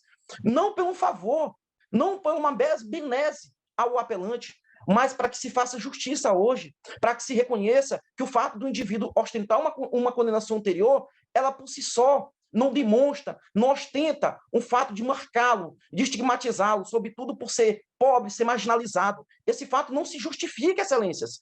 E esse tribunal, essa igreja Câmara Criminal, não pode permitir que, em que pese o saber jurídico, o quilate do magistrado de piso que o condenou, não se deve se levar em consideração fatos isolados para fim de condenação penal.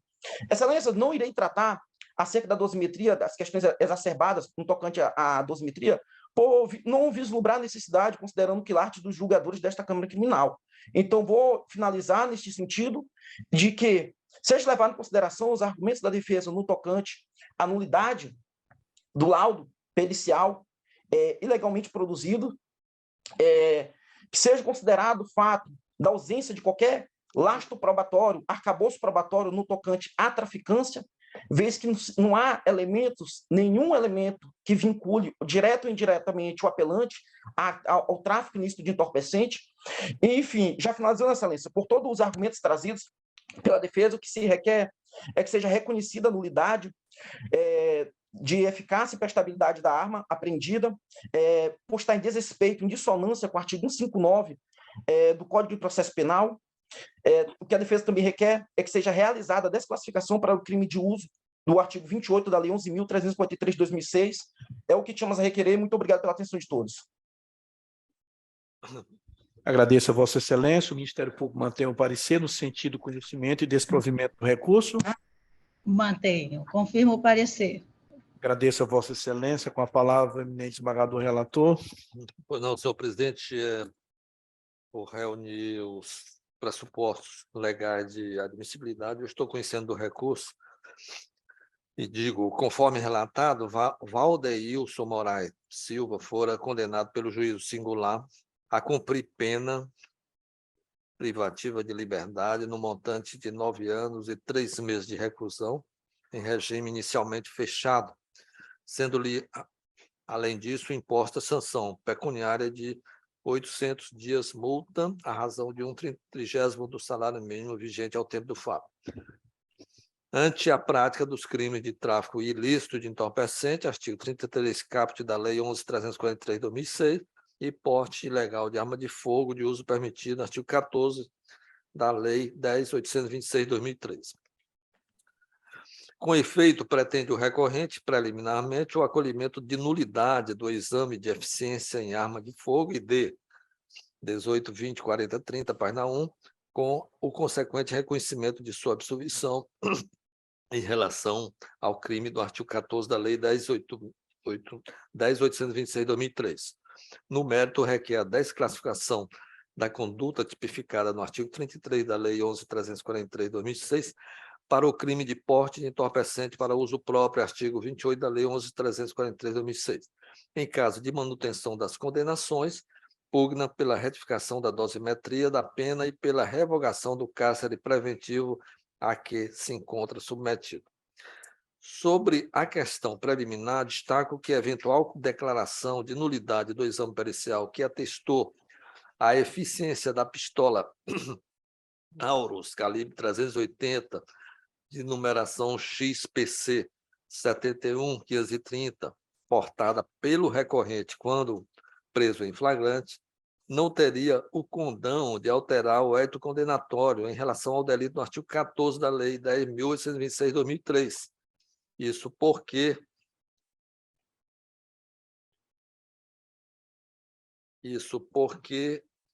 o crime em questão é de mera conduta e de perigo abstrato, consumando-se independentemente do efetivo prejuízo à sociedade. Tutela-se, na verdade, a segurança pública e a paz social, sendo irrelevante a demonstração inequívoca de que a arma está apta a disparar e a causar dano à incolumidade física. Nesses termos, a realização do exame pericial para testar a potencialidade lesiva da arma de fogo ou da munição apreendida não é condício sine qua non para demonstrar a tipicidade da conduta. A propósito, nesse sentido, colaciona-se o julgado do Superior Tribunal. Eu faço constar aqui o julgado, vou fazer a leitura da parte que nos interessa. O crime de porte ilegal de arma de fogo é de perigo abstrato, portanto, são prescindíveis para o reconhecimento da materialidade delitiva a realização de perícia para atestar a potencialidade lesiva do artefato ou a constatação de seu efetivo municiamento. É um julgado aqui, agravo regimental, no ARESP 1262-717, Distrito Federal, relator ministro Rogério Schetti Cruz, sexta turma, julgada em 23 de outubro de 2018, Diário da Justiça, 16 de 11 de 2018. Outro sim, o Supremo Tribunal Federal firmou o entendimento de que, aspas, é de perigo abstrato o crime de porte ilegal de arma de fogo, sendo, portanto, irrelevante para sua configuração encontrar-se a arma desmontada ou desmuniciada. Fecho aspas. Supremo Tribunal Federal, habeas corpus 95.861, relator ministro César Peluso, relator para o acordo, ministro Dias Toffoli, segunda turma, julgado em 2 de junho de 2015. Cumpre observar que a lei de regência típica como crime, até mesmo porte ilegal de munição ou de acessórios isoladamente. Não, cumpre observar que a lei de regência tipifica como crime até mesmo porte ilegal de munição ou de acessórios isoladamente. Assim, a ausência do carregador ou de munição não descaracteriza o artefato como arma de fogo. Ora, se para a caracterização de crimes da espécie é prescindível a realização do exame pericial a atestar a eficiência ou lesividade da arma apreendida, tem-se que eventual inobservância de formalidade legal na condução dos trabalhos periciais, a exemplo da ausência de diploma de nível superior de um dos peritos ou falta de qualificação técnica, em nada alteraria o substrato probatório a embasar a condenação do agente. Tratando-se, portanto, de discussão inócua, nota vênia, tendo como desnecessárias maiores digressões sobre o teor do exame pericial a atestar a eficiência da arma apreendida em poder do recorrente, cumprindo ressaltar, por fim, que nenhum ato será declarado nulo se da nulidade não resultar prejuízo para a acusação para a defesa, que é o artigo 563 do Código de Processo Penal. Com estes fundamentos, senhor presidente, eu estou rejeitando a preliminar de nulidade do laudo pericial. Eu acompanho Vossa Excelência como revisor, como voto eminente desembargador Gervásio. Está com o microfone desligado, desembargador Gervásio. Diz que acompanhe o relator, até em função da própria posição do Superior Tribunal de Justiça a respeito da matéria. Acompanhe. Ok. Siga, desembargador. A autoria, por sua vez, está sobejamente comprovada pela prova testemunhal obtida sob o crivo do contraditório e da ampla defesa em audiência de instrução e julgamento realizada em 17 de novembro de 2021, quando os policiais militares João Batista de Souza Martins e Raimundo João Silva Araújo foram uníssonos em afirmar que o apelado portava uma arma de fogo na cintura no momento em que foram abordados e pela própria confissão do acusado, o qual declarou em juízo que a arma sem registro de porte era realmente sua. Passo, neste momento, a análise da tese recursal de desclassificação da conduta do apelante para o tipo penal do artigo 28 da Lei 11.343, de 2006. Adianto, porém, que, diante das informações constantes do inquérito policial e das provas produzidas durante a fase judicial, tenho como presentes elementos suficientes a sustentar ao apelante a imputação da prática do ilícito penal do artigo 33, caput da Lei 11.343, de 2006. Assim entendo, porque a materialidade delitiva do crime de tráfico de drogas está convincentemente comprovada por meio do auto de apresentação e apreensão, ID 18, 20, 40, 29, páginas 12 e 13, do laudo de exame químico em substância vegetal, constatação, ID 18, 20, 40, 30, página 2, e do laudo pericial criminal, ID 18, 20, 41, 93, páginas 3, 9, 3 a 9, atestando se tratar de droga apreendida de 10, atestando se tratar a droga apreendida de 10 porções ensacadas do entorpecente maconha, com massa líquida de 6,861 grama, inarredável, pois, a materialidade do crime. No pertinente à autoria delitiva, ao contrário da pretensão recursal, fundada no pleito desclassificatório da conduta do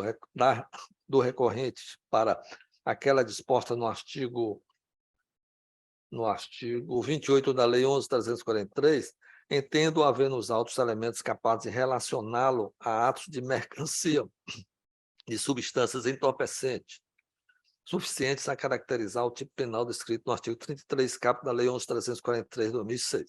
Com efeito, os depoimentos dos policiais que participaram da operação policial que culminou na apreensão da droga e na prisão do apelante, prestados sob o crivo do contraditório da ampla defesa, ratificaram os elementos colhidos na fase pré-processual a ensejar a condição de traficante do recorrente.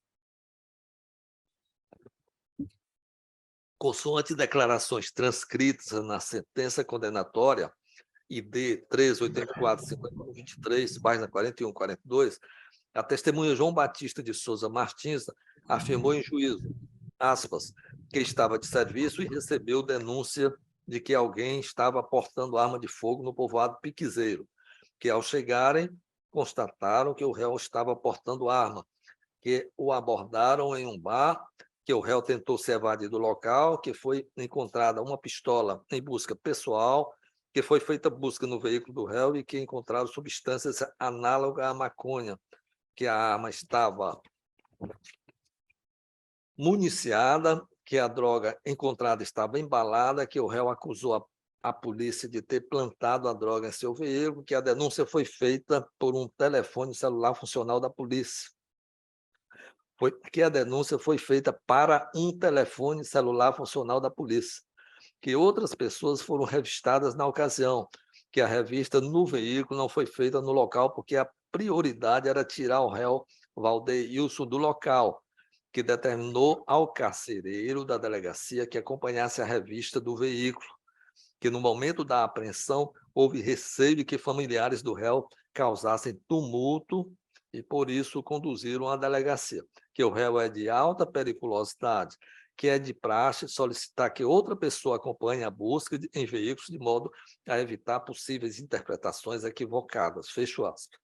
Outro sim, o policial Raimundo João Silva Araújo declarou em juízo, aspas, que receberam uma ligação anônima de que um indivíduo estava portando arma no povoado Piquezeiro, que encontraram o réu com a arma na cintura, que conduziram o réu até a delegacia, que o telefone que recebeu a denúncia era funcional, que o réu tentou se evadir, mas foi impedido, que o réu já era conhecido da polícia, que a arma estava municiada, que o veículo do réu foi levado à delegacia, que foi feita vistoria no veículo, que foi encontrada substância similar à maconha, que a denúncia anônima se deu por mensagem e por ligação, que o carro foi revistado no local e na delegacia, que no momento da segunda vistoria estava na delegacia com o preso.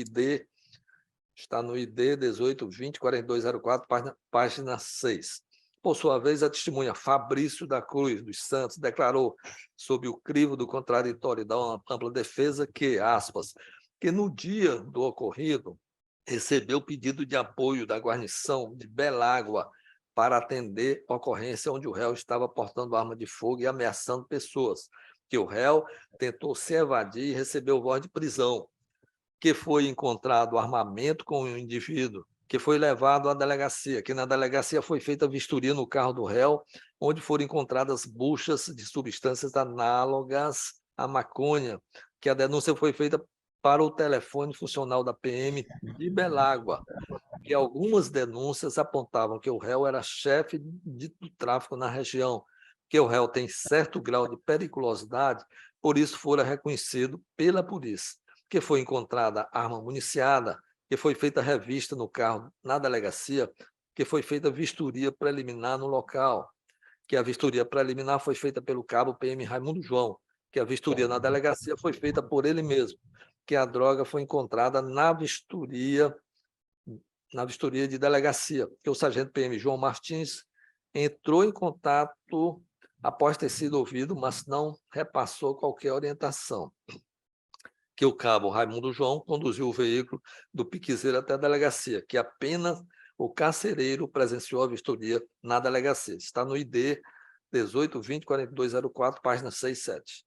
Em igual sentido, segue o depoimento do policial Paulo Henrique Santiago Silva, aspas, que receberam informação de que alguém estava portando arma no povoado Piquezeiro, que a guarnição abordou o réu em um bar, encontrando uma arma em sua posse, que realizaram a vistoria não minuciosa no local, que na delegacia ele e o PM Fabrício Santos procederam à vistoria, tendo sido acompanhada pelo carcereiro da delegacia, que encontraram papelotes de substância análoga à maconha, que o PM Fabrício Santos encontrou a droga, que a denúncia seria em virtude de porte de arma. O sargento PM Raimundo João conduziu o veículo à delegacia. Está no ID 1820-4204, página 7. Por seu turno, o delegado de polícia delegado de Polícia Civil Márcio da Silva Almeida prestou o seguinte depoimento na fase judicial, aspas, que consta contra o réu os processos que estão sendo formalizados perante a justiça, que podem haver crimes cuja atribuição não seja da Polícia Civil de Urbano Santos, que não fez diligências no local de apreensão após a prisão, pois julgou que não seria necessário, que no inquérito o acusado confessou o porte de arma, mas negou que a droga era sua, que o veículo apreendido não está sendo utilizado, que tinha informações de que o réu participava do tráfico, mas não formalizou, pois isso ficava a cargo da SENARC, que não se recorda se há algum procedimento formalizado na Delegacia de Polícia de Urbano Santo, que não tem como afirmar se há outro processo contra o réu. Está no ID 1820-4204, página 7. A testemunha Adormi Silva de Souza, arrolada pela defesa, prestou o seguinte depoimento, aspas, que estava presente no momento da prisão de Valdeilson, que foi encontrado entorpecente no momento da prisão, que estavam consumindo bebida e crack, que usam maconha, que desconhecia que o réu vendia droga, que é amigo do réu, que frequenta o ponto comercial do réu, que desconhece que o réu vendia drogas no ponto comercial, que é usuário de drogas, que sabe que o réu já foi preso, mas não sabe o motivo, que não sabia que o réu andava armado, que no momento da abordagem os policiais encontraram só a arma, ID 1820-4204, página 7. Em seu interrogatório, o acusado confessou a propriedade da droga apreendida, mas sustentou que ela se destinava exclusivamente a consumo próprio.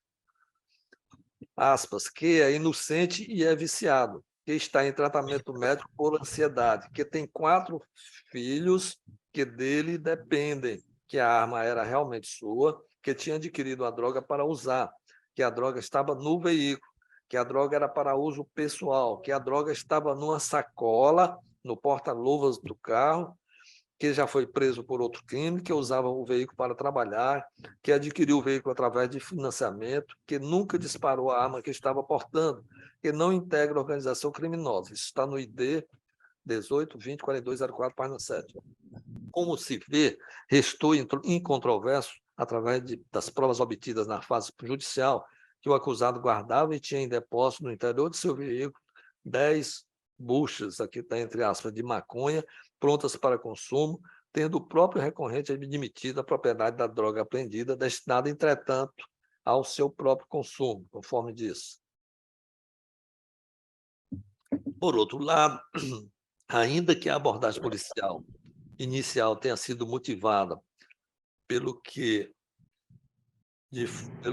fato de que o acusado estaria armado em local público, a testemunha Fabrício da Cruz Santos foi categórica em afirmar que já havia recebido denúncias a indicar Valdeilson Moraes Silva como chefe do tráfico na região. Em igual sentido, o delegado de polícia esclareceu que já possuía informações de que o réu participava de tráfico de droga na localidade. Cumpre observar que o fato de o comando sentencial encontrar fundamento no depoimento de policiais responsáveis pela prisão e lavratura do flagrante não retira a legitimidade da condenação, porquanto tais declarações foram prestadas sob o manto do contraditório e da ampla defesa, revestindo-se de credibilidade, sem olvidar que a defesa não impugnou em nenhum momento referido testemunhos.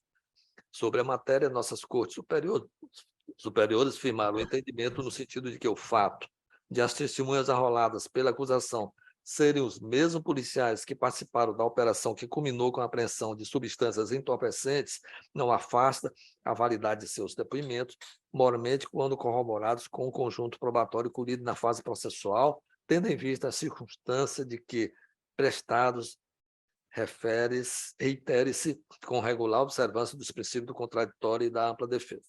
Nesse sentido, tem assentado o STJ que, aspas, segundo a jurisprudência consolidada desta Corte, o depoimento dos policiais prestados em juízo constitui meio de prova idôneo a resultar na condenação do réu, notadamente quando ausente qualquer dúvida sobre a imparcialidade dos agentes, cabendo à defesa o ônus de demonstrar a imprestabilidade da prova. Aqui eu fecho aspas, né? A habeas corpus 449.657 São Paulo, quinta turma, DJE, Diário da Justiça, eletrônico, 14 de 8 de 2018, relator ministro Félix Fischer, quinta turma.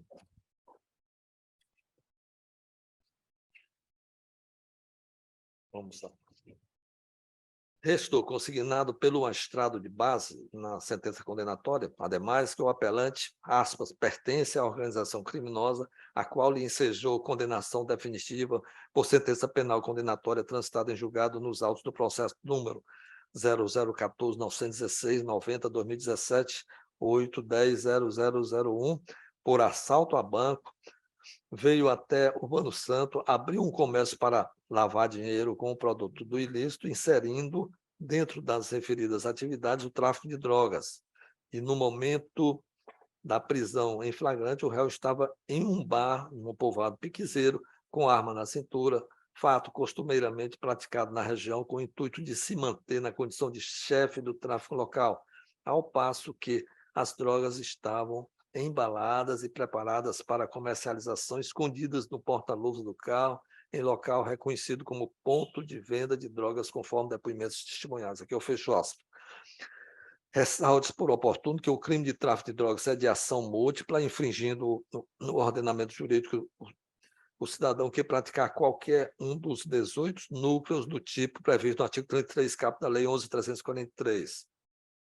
Destaque para a caracterização do crime de tráfico de entorpecente, não é obrigatória a comprovação da prática de atos de mercancia pelo agente, sendo bastante, para tanto, que realize conscientemente qualquer das condutas elencadas no referido dispositivo legal. Portanto, diversamente do tipo penal do artigo 28 da Lei de Drogas, que se caracteriza pela presença do especial fim de agir, de o agente trazer a droga consigo para consumo pessoal, sendo considerada, pois, tipo incongruente ou congruente assimétrico.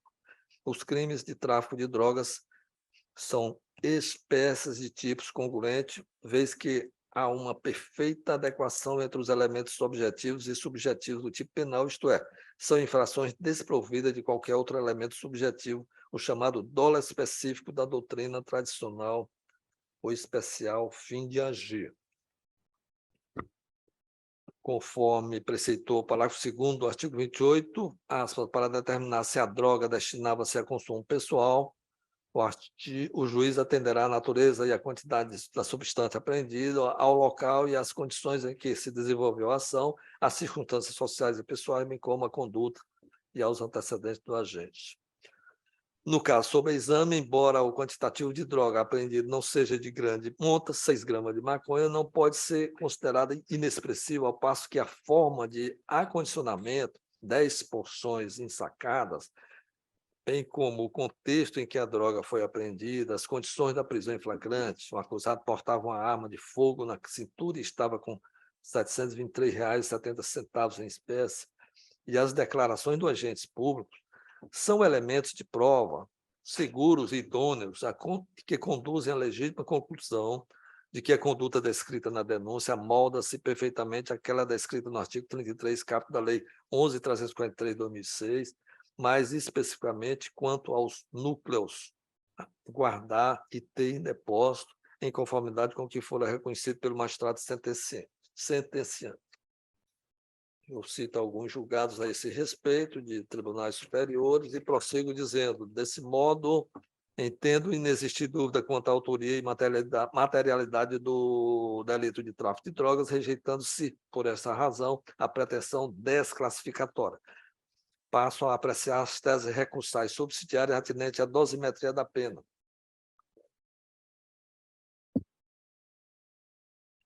Por certo, sabe-se que cada uma das 3 etapas de fixação da pena, artigo 68 do Código Penal, deve ser suficientemente fundamentada pelo juiz sentenciante. Busca-se, com tal imposição, além de garantir a correta individualização da pena, assegurar ao réu o exercício da ampla defesa, ambos direitos fundamentais de todo cidadão. Em caso, o magistrado de base fixou a pena base do artigo 33, caput da Lei 11.343 de 2006, em 7 anos e 1 mês de reclusão e 700 dias multa, justificando sua aplicação acima do mínimo legal, que é de 5 anos, em face da valoração negativa de 2 das 10 circunstâncias judiciais previstas nos artigos 59 do Código Penal e 42 da Lei de Drogas, a saber, a personalidade do agente e antecedentes. Para melhor análise, transcrevo o fragmento da sentença sobre o ponto em alusão. Está no ID 204204, página 20 e 21. Quanto à personalidade do agente, o réu está envolvido com práticas delitivas há anos e não possui nenhuma atividade ilícita comprovada, conforme ficou estabelecido nos autos. Quanto aos antecedentes, o réu foi condenado a pena de 8 anos de reclusão no processo 0014-916-90-2017-8-10-0001, por integrar a organização criminosa em concurso com furto qualificado pelo emprego de explosivo. Eu fecho aspas aqui. Ressalto que, embora não tenha sido objeto do presente recurso, constata-se a idônea valoração negativa dos antecedentes em face da superveniência de sentença condenatória transitada em julgado, cujo fato se deu em momento anterior. Nesse sentido, a jurisprudência superior do Tribunal de Justiça entende ser, aspas, plenamente viável que a condenação por fato anterior à infração penal em processo de dosimetria, mas com trânsito em julgado superveniente a ela, seja utilizada como circunstância judicial negativa. Está no HC 443.678, Pernambuco, relator o ministro Ribeiro Dantas, 5ª turma, julgado em 21 de 3 de 2019. Senhor presidente, eu tenho mais fundamentos aqui para conhecer do recurso, conforme já falei, porém, dar-lhe parcial provimento com o redimensionamento da pena, ficando, então, o apelante condenado a 8 anos de reclusão e 644 dias multa. Ele sofreu condenação no juízo de 1º grau a 9 anos e 3 meses de reclusão. Eu fiz um redimensionamento, então a pena definitiva está agora para 8 anos de reclusão. É como o voto, senhor presidente. Agradeço a Vossa Excelência, como revisor antecipo que também acompanho, com relação ao crime, a imputação e apelação do crime de porte ilegal de arma de fogo, como bem acentuou o eminente desembargador Gervásio, isso é pacífico nos tribunais superiores, que a ausência de perícia é prescindível para a configuração do crime, porque se trata de crime de mera conduta de perigo abstrato. Então, a existência ou não de laudo pericial não traria nenhuma consequência jurídica, e a prova da autoria. Com relação à dosimetria da pena, Vossa Excelência fez o decote das circunstâncias motivo do crime, porque efetivamente não há prova nos autos de que ele utilizava essa arma para amedrontar as pessoas. Isso caiu só no campo subjetivo do juiz de primeiro grau. Com relação ao crime de tráfico de entorpecente, realmente a prova colhida nos autos nos leva à conclusão inelutável que a substância apreendida era para o tráfico.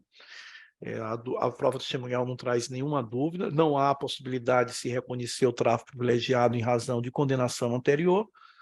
E com relação à dosimetria da pena, também Vossa Excelência acertadamente fez o decote da personalidade, da circunstância judicial da personalidade, porque ele utilizou não só o fundamento já utilizado, mas também porque contraria a súmula 444, porque ele disse que a questão de condenação anterior.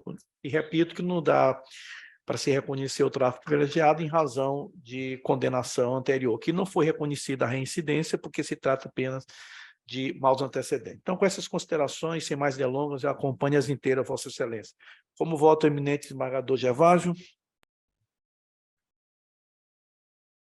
Senhor presidente, senhor relator, uma das grandes dificuldades de ser convocado para integrar uma Câmara que nós inicialmente não somos membros nato, é justamente o fato de ter um raciocínio que se amolda ao colegiado original. Quando o relator, aliás, estava apresentando seu voto, eu aqui de imediato adianto que acompanho integralmente no que diz respeito ao crime de porte de arma, integralmente, em todos os aspectos, né? Todos os aspectos. Mas me chamou a atenção o fato relacionado ao tráfico de drogas. Eu atentei para a sustentação oral do senhor advogado, que, aliás, eu sei que para nós, julgadores, a sustentação oral ela é sempre, às vezes, toma o nosso tempo, mas eu sempre tenho uma atenção especial à sustentação oral. E o que é que eu pude examinar, inclusive indo aos autos originais? Se nós pegarmos os autos originais, né, e pegarmos a sentença do magistrado, quando ela trata, vamos por parte, quando a sentença trata das provas relacionadas ao tráfico de drogas, a sentença, basicamente, a exemplo do próprio voto do senhor relator, ela se centra exclusivamente no depoimento dos 4 ou 5 policiais que participaram da diligência. Aqui, de antemão, eu tenho a absoluta compreensão de que o Superior Tribunal de Justiça tem entendimento pacífico no sentido de que o depoimento dos policiais goza de presunção de boa-fé, goza de presunção da fé pública, até por serem servidores públicos. Então, eu não estou descartando este fato. Mas veja a situação concreta. Os policiais recebem um telefonema. Este telefonema informa o quê?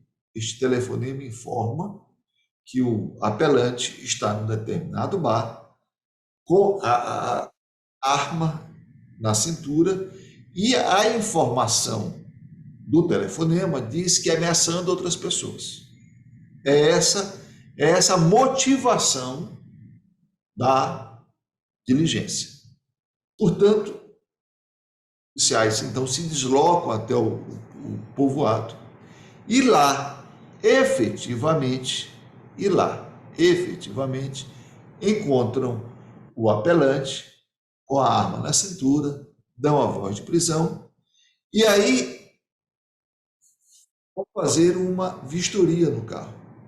E aqui, inclusive, houve uma contradição nos autos, em que um policial disse que a vistoria foi feita no local da prisão, e o outro policial disse que a vistoria foi feita já na delegacia, inclusive com a presença do carcereiro. O juiz de base fez, inclusive, uma acariação entre os dois policiais. E aí disseram assim, não, foi feita uma primeira inspeção rápida lá no local da prisão e foi feita uma segunda, mais aprofundada, lá no local em que ocorreu, lá na delegacia. Bem, mas o que foi encontrado? Foi encontrado no porta-luva 6 gramas de maconha, né? Em 10 buchas. Uma bucha dessa, alguma coisa em torno de 10 cigarros. Em função disso, também foi autuado. E isto está nos depoimentos colacionados na sentença e está nos depoimentos transcritos no voto do senhor relator. Todos eles nesse sentido. E aí o que dizem? Bem, olha, nós encontramos 6 gramas. O laudo exame químico, ele confirma. Aqui nos autos ele confirma. Nós encontramos daqui os exames, isso aqui foi retirado 2 gramas, foi retirado para o exame 2 gramas, né? Foram encontrados 6, foram retirados 2. Tudo bem. Ok, todos nós sabemos que não há necessidade de você ter a mercancia para configurar o tráfico de droga. Quanto a isso, não tenha dúvida. Qual é a questão? A questão é, não há nos autos, né, desde a denúncia e até a abordagem, nada que indique que ele estivesse vendendo a droga naquela porta. Nada.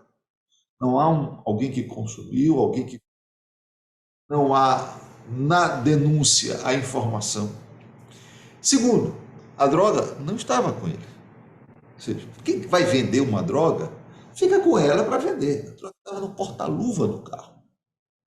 Terceiro, a droga, ela tinha ali, né, uma porção que, convenhamos, ela era uma porção, você pode, dependendo das circunstâncias, dependendo né, não era uma quantidade significativa.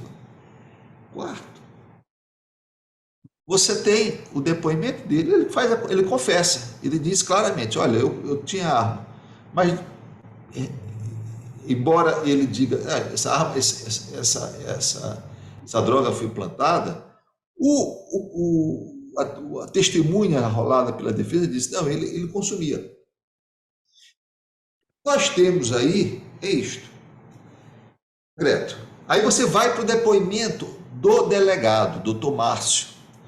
Doutor Márcio diz o seguinte, olha, nós tínhamos a informação de que ele traficava entorpecentes. Eu queria acrescentar um quinto ponto. Não foi encontrado nenhum apetrecho, né? Barbante, papel, balança, nada. Não foi encontrado nenhum apetrecho. Aí, doutor Márcio disse, não, nós já tínhamos a informação que essa droga, que ele era comerciante da droga. Ele comerciava a droga. Né? E aí o juiz pergunta, e o senhor tem algum procedimento aberto em relação a isso? Não, nós não temos nenhum procedimento aberto. Até porque isto estava sob a responsabilidade da SENARC. O Ministério Público, a gente tem que se considerar assim, quando eu faço essa crítica, não é uma crítica à instituição, e não é uma crítica para desvalorizar a instituição, é uma crítica construtiva. O Ministério Público hoje é parte, né? É parte do processo. Né? Ele deveria, assim, não houve requerimento de diligência, é do SENAC, está sendo vendido, há informações, não tem isso. Não tem. Olha, lá no SENAC. Agora, aí continua, agora ele é um sujeito que já foi condenado, furto, explosivo, ele colocou um comércio aqui em Urbano Santos para lavar esse dinheiro e diziam que ele também traficava droga. Pode até ser. Pode até ser que ele traficasse lá naquele comércio que ele colocava. Mas nesse fato especificamente, o que tem contra ele, e aqui assim, eu tenho uma preocupação, me parece que o apelante é uma pessoa que tem envolvimento com os fatos criminosos do passado. Né? E não se trata aqui de defender, não, se trata apenas de me situar no fato concreto. Então, assim, com todas as venhas, eu realmente não consigo vislumbrar, tá? Eu não consigo vislumbrar, neste caso específico, nesta situação específica, né, a traficância. E aqui, o próprio magistrado poderia ter dotado de ofício, caberia ao Ministério Público fazê-lo, né? Fica-se muito numa postura passiva. Né? O que vem da polícia? Não, eu tenho que ir atrás, eu tenho que buscar. Né? Não teve isso. O juiz fica esperando a prova. Mas o juiz se contenta com uma prova que é única e exclusivamente essa prova, assim, olha, ele tem um histórico ruim, E a gente sabe, né? E o Superior Tribunal de Justiça tem entendido também nesse sentido, de que um depoimento policial é válido. Agora, é preciso que venha no contexto. Diz, olha, vamos penalizar pelo passado. Vamos punir pelo passado. Então, com todas as vezes, o meu querido amigo desembargador Vicente, eu posso até ter uma visão um pouco mais liberal sobre o tema, e aí eu peço venha aos colegas que têm mais tempo de estrada na seara criminal, mas eu definitivamente, então, eu estou neste particular, acolhendo recurso para considerar que não há elementos para condenar pelo crime de tráfico, pelo tráfico de drogas, de maneira que eu acolho, pedindo todas as venhas mesmo, é uma visão que tenho de todas as venhas, né, e que podem me chamar da próxima vez, mas nesse caso específico eu vou divergir para acolher, neste particular, a tese defensiva para desclassificar para o mero consumo. É como voto. Agradeço a Vossa Excelência, como é de costume na nossa Câmara. Quando há uma divergência, a gente sempre pergunta ao relator se mantém, doutor Vicente, desembargador Vicente? Eu estou mantendo o meu voto, pedindo venha ao desembargador Gervásio. Pelo contrário, eu que peço venha a Vossa Excelência. Eu agradeço a Vossa Excelência, eu também mantenho o meu posicionamento, proclamando o resultado. A segunda Câmara Criminal, por maioria, de acordo com o voto do relator, conheceu, mas deu provimento, em parte, aos recursos, apenas para redimensionar as penas, de acordo com o parecer da Procuradoria, vencido o eminente desembargador Gervásio. Apenas no que diz respeito ao... No que diz respeito ao delito do tipo de tráfico de entorpecente, que o posicionamento de Vossa Excelência foi no sentido de desclassificação do artigo 28. Exatamente. Excelências, muito obrigado. Peço licença para me retirar. Não, fica à vontade, doutor. Qual é o próximo? Tá, vamos voltar para o primeiro da pauta, que é um agravo regimental. Peço desculpas aos membros da Câmara pela minha posição, que é uma posição... Não. Eu confesso a Vossa Eu Excelência considero que é uma posição bem liberal. Eu acrescento a Vossa Excelência que a tese é tentadora. Não, fique à vontade. Toda vez que Vossa Excelência for convocado para esta Câmara, fique à vontade. O próximo é agravo regimental, HC 080-40-05-90-2023. Agravante Lucas de Ornelas Gomes, advogado Igor dos Santos Barros, OAB 23481, e Hugo Rafael Lima Silva, AB 24674. Agravado Ministério Público do Estado do Maranhão. Incidência penal, artigo 2º, parágrafo 2º da Lei 2.150/2013, da relatoria de desembargador Vicente de Castro. Advogado, tá? Então, vai para a virtual. O segundo é a apelação criminal 0043-424-85-2013, apelante Johnson Vigueiras Gomes, advogado Raimundo da Silva Santos, OAB 6.086, apelado do Ministério Público do Estado do Maranhão, origem terceira vara do Tribunal do Júri, incidência artigo 121, parágrafo 2º, 4 do Código Penal, relatoria do desembargador Vicente, da minha revisão. O advogado está presente? Também não, então vai para a virtual. Algum outro processo? Nenhum processo? Algo mais? Pergunta ao eminente desembargador Gervásio. Algo? Doutor desembargador Vicente? Não. Não. Doutora Regina? Não. Então, agradeço encarecidamente a presença do eminente desembargador Gervásio, que vem enriquecer a nossa Câmara Criminal, e nós estamos fazendo votos que continuem atuando na jurisdição criminal, não é isso, desembargador Vicente? Que está, como a gente diz lá no primário, está passando quinal, O desejo dele é ir para a jurisdição civil. Ele quer ir para a jurisdição civil, mas não vamos deixar, não, porque ele está tão bom no crime, passando, como diz no interior, passando quinal nos mais antigos, que a gente está fazendo votos que ele continue a jurisdição criminal. Então, meu compadre, muito abraço.